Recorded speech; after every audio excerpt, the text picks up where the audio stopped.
Educación al Día, espacio alternativo y pluralista del equipo sindical de educadores demócratas de Antioquia.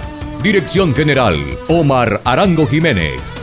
Escúchelo de lunes a viernes a partir de las 7:30 de la noche en los 1020 de emisora Claridad de Todelar. Somos comunicación, lucha y servicio.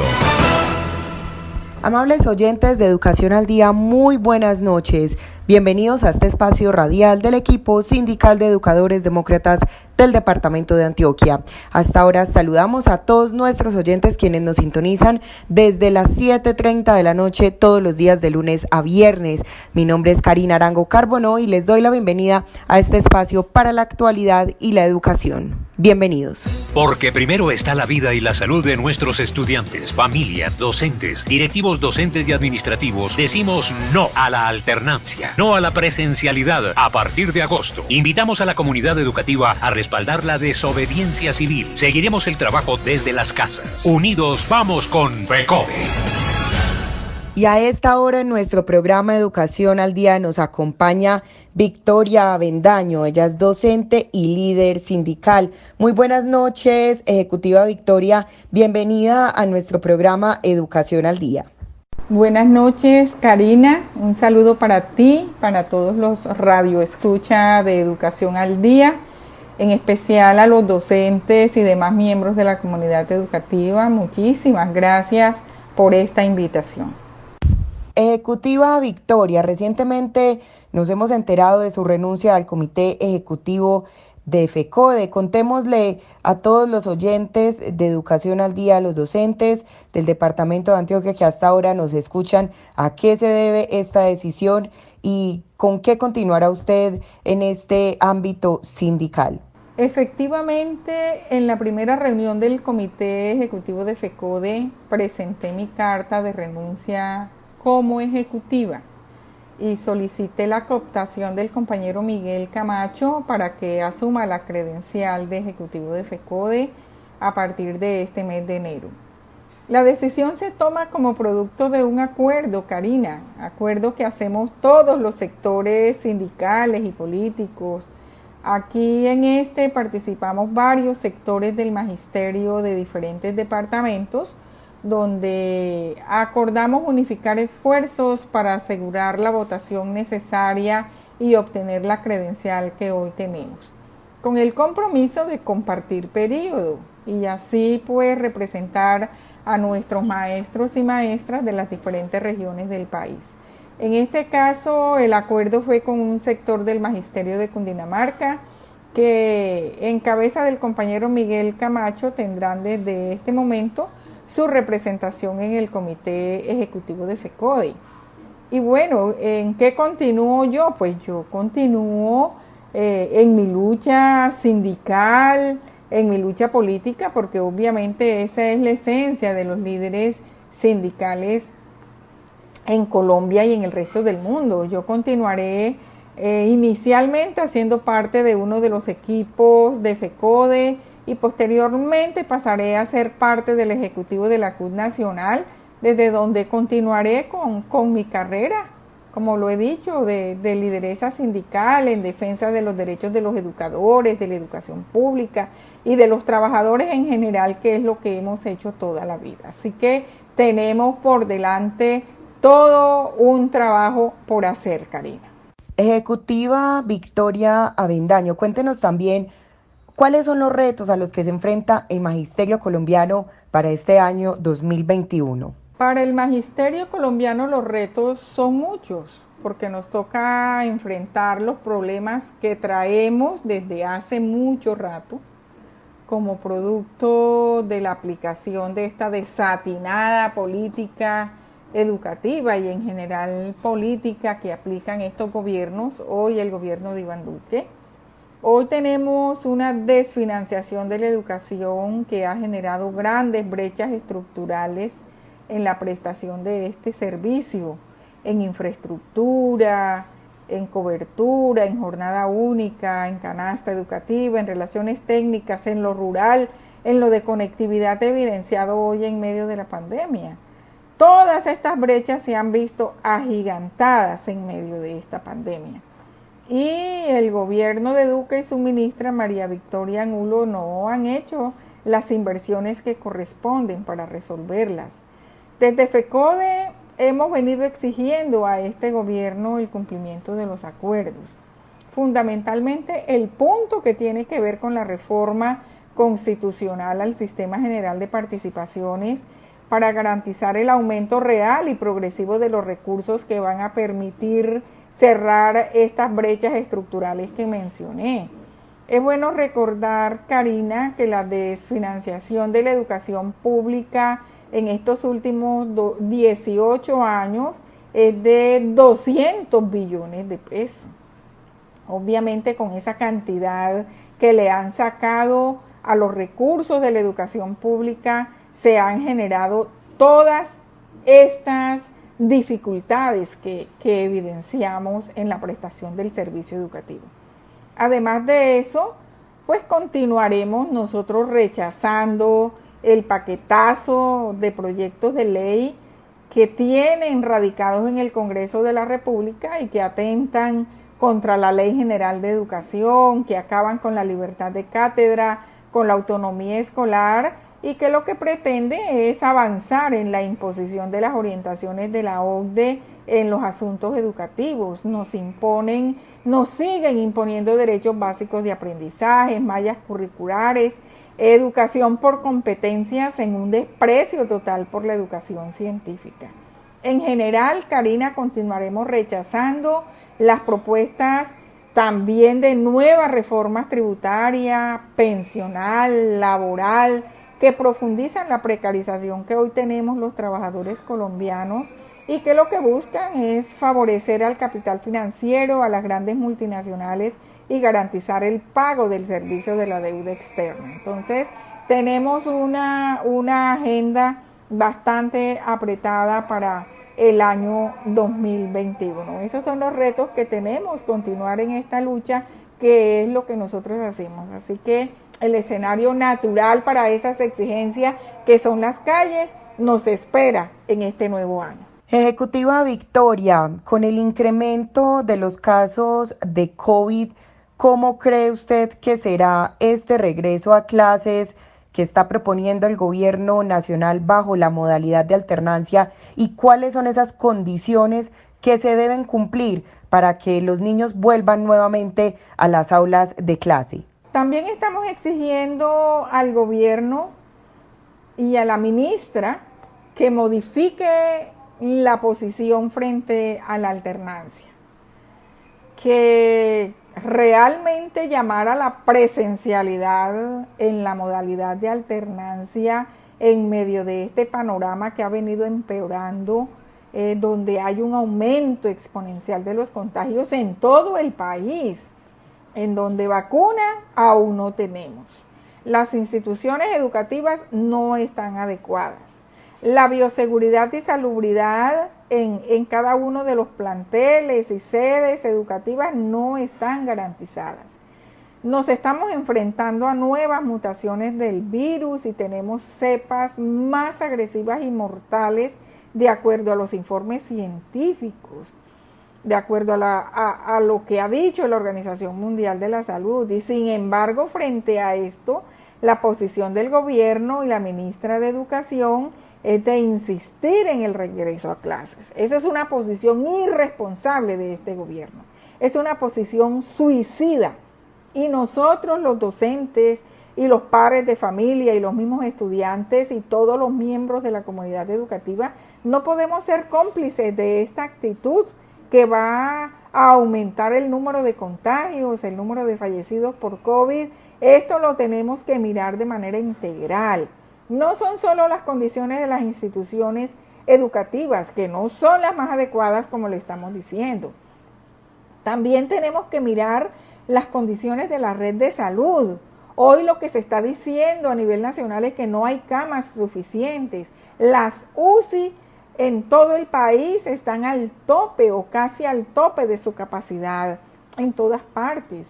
Hay muchas poblaciones que están regresando a las cuarentenas y restricciones por el aumento de los contagios. Y a esto se le suma pues la situación de los trabajadores de salud, sin estabilidad laboral, con salarios de hambre, con pagos retrasados, además pagos insuficientes y el número de trabajadores también insuficientes, y los que quedan en los establecimientos hospitalarios y en las clínicas ya están agotados físicamente, sin que el gobierno les dé garantías de nada. Los trabajadores de la salud que están en la primera línea de contención del COVID se están muriendo, y este gobierno indolente no se pellizca, y así quieren que regresemos a clases. Por eso, y muchísimas cosas que no alcanzamos a mencionar en este momento, FECODE sigue llamando a la desobediencia civil, a continuar con el trabajo desde casa. Las manifestaciones de los científicos de la OMS es a que se extremen los cuidados en todas partes. Por eso, lo que reiteramos al gobierno es a que den garantía para continuar con esta modalidad virtual hasta que haya condiciones para garantizar la salud y la vida de toda la comunidad educativa. Primero la vida es nuestra consigna. Sabemos, ejecutiva Victoria Avendaño, que el gobierno nacional quedó en deuda no solamente con el magisterio colombiano, sino también con todos los trabajadores. ¿Cuál es esa agenda de actividades y movilización que de pronto se tengan planeados para este 2021 con el ánimo de luchar por la vida, por la paz, por la democracia, por la negociación del pliego de peticiones y también por el cumplimiento de los acuerdos firmados con FECODE? Muy importante tu pregunta, Karina, porque la deuda que tiene el gobierno nacional con el magisterio colombiano y la educación pública y con FECODE en este caso particular es supremamente enorme. Recordemos que el incumplimiento de los acuerdos que firmamos en el año 2019 están, de acuerdo al análisis que hemos hecho en el Comité Ejecutivo, en un 70%. Y el 30% restante realmente se cumplió a medias.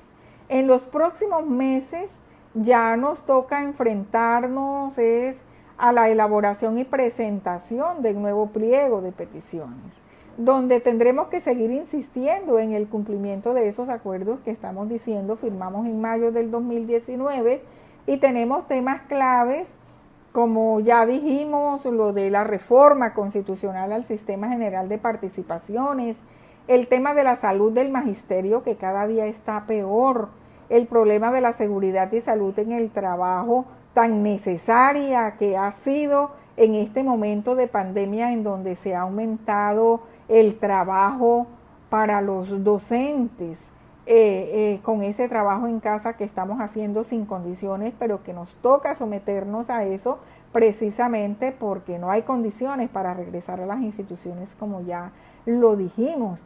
Nos toca continuar en la defensa de nuestro régimen especial de salud y de pensiones y del FOMAC, amenazados hoy por la posición del gobierno nacional.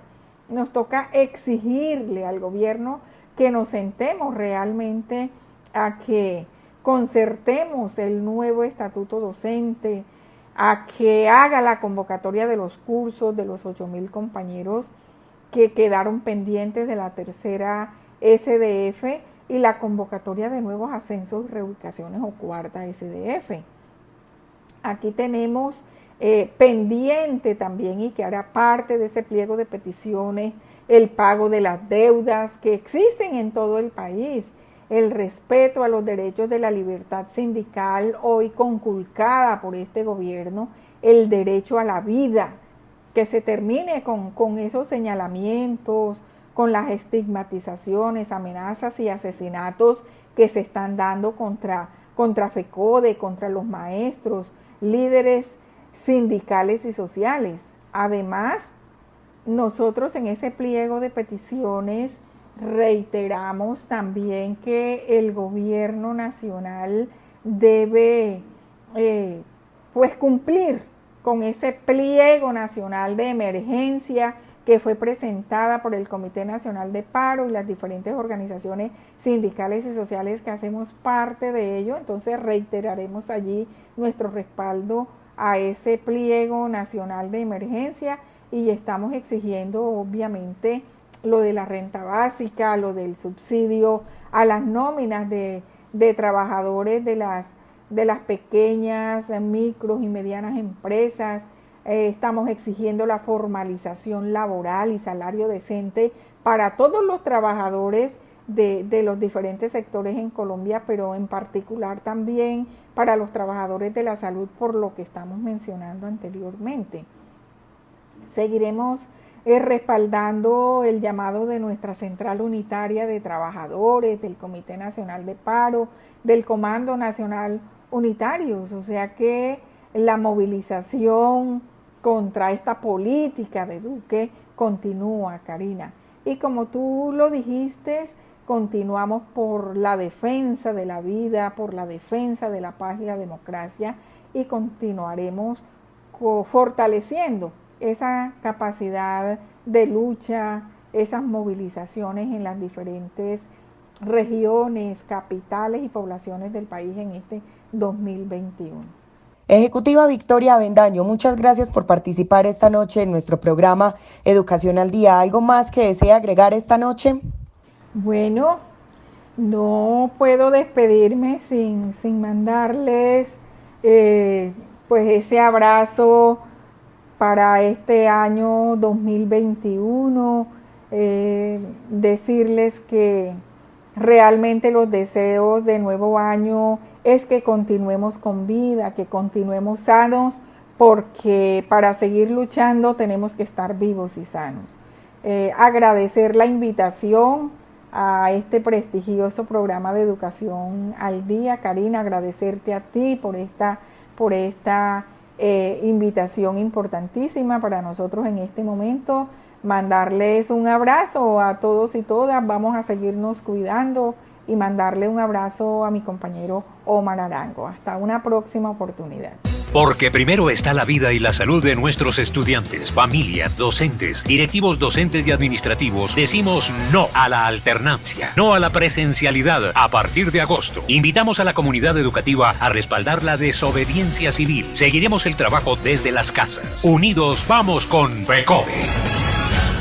Y estamos de vuelta aquí en nuestro programa de Educación al Día, y por estos días se viene hablando mucho sobre la vacuna contra el COVID-19 y la incertidumbre que tienen los colombianos con respecto a la llegada de esta a nuestro país. El Ministerio de Salud ha dicho que la meta es vacunar en este 2021 a 24 millones de ciudadanos. La espera de la vacuna se ha trasladado al campo político, donde la oposición exige explicaciones al gobierno nacional sobre las condiciones de los contratos firmados con distintos laboratorios y especialmente de la fecha en la que comenzará la vacunación, mientras algunos países latinoamericanos como México, Chile, Costa Rica y Argentina ya comenzaron a vacunar al personal sanitario que atiende directamente a enfermos de coronavirus. En Colombia, que tiene la segunda cifra de contagiados de la región después de Brasil, el comienzo de este proceso es incierto. El gobierno asegura que este año espera vacunar a 24 millones de un total de 35,7 millones de colombianos que, según calcula, deben recibir el suero para alcanzar la inmunidad de rebaño. Esos 35,7 millones equivalen al 70% de la población nacional, y de ese grupo están excluidos los menores de 16 años, gestantes y personas que ya fueron contagiadas, por lo cual la cifra definitiva de candidatos a la inmunización es de 34.234.649 personas, pero con las clínicas y hospitales cerca del límite de su capacidad, la ansiedad por la vacuna es creciente entre los colombianos, no solo por la virulencia de la segunda ola de la pandemia, sino porque el pasado 18 de diciembre el presidente Iván Duque anunció los primeros acuerdos para adquirir 10 millones de dosis de Pfizer y 10 millones de AstraZeneca, a los cuales le siguieron otros como Janssen y mediante el mecanismo COVAX. Organismos como la Contraloría General enviaron oficios al ministro en el que le expiden explicaciones sobre los convenios suscritos para la adquisición de vacunas. su coste y cuándo y cómo se tiene planeado iniciar la vacunación para COVID-19 en el país.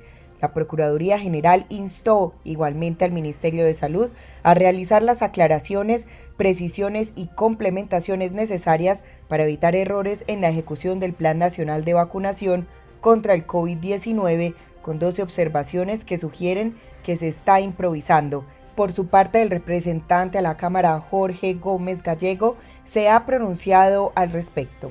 No aclare que oscurece, decían los abuelos.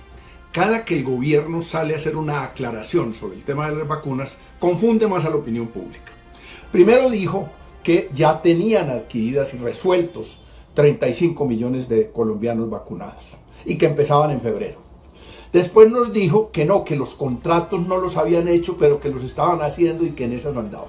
Después nos dijeron que ya tenían algunos contratos, pero no los han entregado, supuestamente porque son secretos, porque el gobierno, según la ley de transparencia, tiene derecho a reservarse información. Sí, claro, pero esa información solo se refiere a las fórmulas, a los secretos industriales. Nadie le está pidiendo al ministro que nos entregue la fórmula de la vacuna. Le estamos pidiendo es que nos diga cuánto valió, cuándo las entregan y en qué condiciones, porque son recursos de todos los colombianos. Y ahora sacan un borrador de decreto donde dicen que van a después de la primera fase se pueden hacer importaciones privadas. O sea, cada día es una confusión mayor, un galimatías mayor.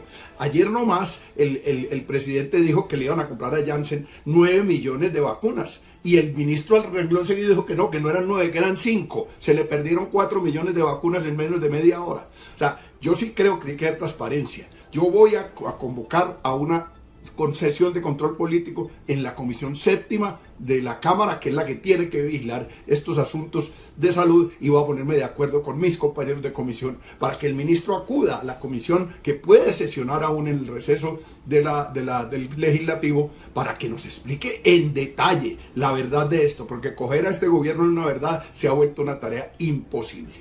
Al respecto, también se pronunciaron los senadores Jorge Robledo y Roy Barreras. Escuchemos. Que la Unidad Nacional de Riesgo haya dado cifras sobre el costo de las vacunas prueba que no es cierto que eso sea un secreto que no pueda conocerse. Desde el 15 de diciembre hay un contrato firmado con AstraZeneca para vacunas. ¿Por qué no han querido hacerlo público? ¿Cuáles son las fechas, los plazos de entrega, los precios? ¿Por qué tanta oscuridad? Con las otras farmacéuticas apenas hay pliegos de condiciones y aún no llega una sola vacuna. Es importante que el resto de la información se nos entregue. No es cierto que no se pueda. Nadie está aquí pidiendo secretos industriales de cómo se fabrica la vacuna y esos detalles. En eso no es lo que estamos pidiendo, son cifras que deben ser públicas. Con tutela, el senador Jorge Robledo busca conocer la verdad sobre la vacunación del COVID-19. Con esta acción jurídica se busca que el gobierno nacional entregue los contratos firmados con las farmacéuticas Pfizer y AstraZeneca. Ante la negativa de dar respuesta al derecho de petición presentado el 27 de diciembre del 2020, el senador por Dignidad Jorge Enrique Robledo radicó acción de tutela contra el ministro de Salud y Protección Social, Fernando Ruiz. La pretensión de Robledo con esta acción de tutela es que en las siguientes 48 horas al fallo, el ministro Ruiz entregue los contratos firmados para la obtención de las vacunas contra la COVID-19 con las farmacéuticas Pfizer y AstraZeneca, informe el pago en dólares que se realizó y los conceptos que implican asociados a este valor. Y esta no es la única acción presentada por el senador Robledo con el propósito de garantizar transparencia en la vacunación de millones de personas del país. Junto al derecho de petición y tutela, el senador también convocó con otros senadores a una audiencia pública en la Comisión Quinta, en el que buscará que distintas voces gubernamentales, académicas, del sector salud y de la sociedad civil presenten sus opiniones y consideraciones sobre el plan de vacunación. Ante el notorio riesgo en el que estamos los colombianos de no poder acceder oportunamente, bien como debe ser, a las vacunas en contra del coronavirus, voy a convocar ahora en el periodo del receso legislativo, voy a convocar al ministro de Salud a un debate de control político a la Comisión Quinta del Senado. Eso lo podemos hacer, ya está autorizado por la plenaria, y porque es que el riesgo de que esto nos salga mal a los colombianos es muy alto, la información que tenemos es insuficiente. Y recordemos que ha habido un pacto de secreto en el manejo de estos asuntos por parte del gobierno nacional, y que estamos hablando de transnacionales muy poderosas cuyo propósito determinante y fundamental es hacer ellos las ganancias más grandes que puedan hacer a una costa de que las cosas se hagan mal para países como Colombia. Entonces, insisto, rápidamente convocaremos en la Comisión Quinta del Senado al ministro de Salud para que tratemos este tema y nos den en detalle las explicaciones satisfactorias que nos aseguren que los colombianos no seremos perdedores en ese proceso de vacunación. Porque primero está la vida y la salud de nuestros estudiantes, familias, docentes, directivos docentes y administrativos. Decimos no a la alternancia, no a la presencialidad a partir de agosto. Invitamos a la comunidad educativa a respaldar la desobediencia civil. Seguiremos el trabajo desde las casas. Unidos vamos con FECODE. Y continuamos con más información aquí en nuestro programa Educación al Día, y a continuación vamos a escuchar a la doctora Claudia Vaca. Ella es del Centro de Pensamiento, Medicamentos, Información y Poder, quien hace un análisis sobre las perspectivas y la situación del país de cara a la vacunación que se viene contra el COVID-19. Escuchemos. ¿Cómo se va a garantizar que los criterios de priorización para esa inmunización se basen en criterios de salud pública, estrictamente epidemiológicos y no asociados ni al ingreso, ni a la capacidad de pago, ni a la influencia política, ni a los privilegios poblacionales? Creo que esa es una ganancia grande y debería reconocerse. El otro elemento que me parece, antes de dar el panorama, que es importante reconocer, es que hoy es muy difícil tomar decisiones.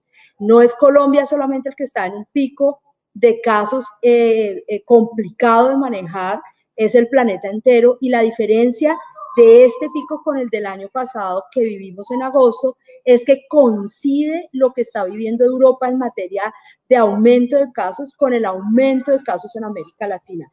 Esta coincidencia nos pone en una condición muy complicada a los países de bajo y medio ingreso, y es muy difícil tomar decisiones en este momento, que a su vez sigue estando cruzado por la incertidumbre. No es fácil estar al frente de los ministerios hoy en ningún lugar del planeta, y esa coincidencia hace muy complicada cualquier decisión.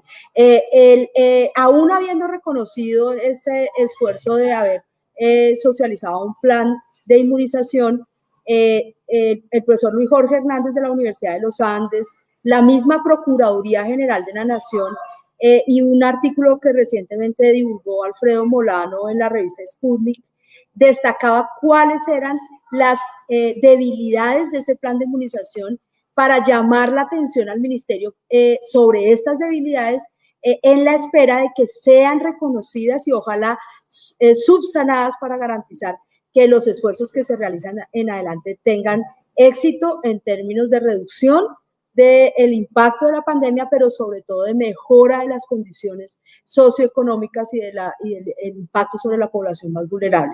Entonces, representante, yo diría que hay 5 o 6 temas grandes. El primero tiene que ver con un problema que hemos tenido crónico en el país, y es el subregistro de la morbilidad y de las comorbilidades de la población nacional, en especial del régimen subsidiado.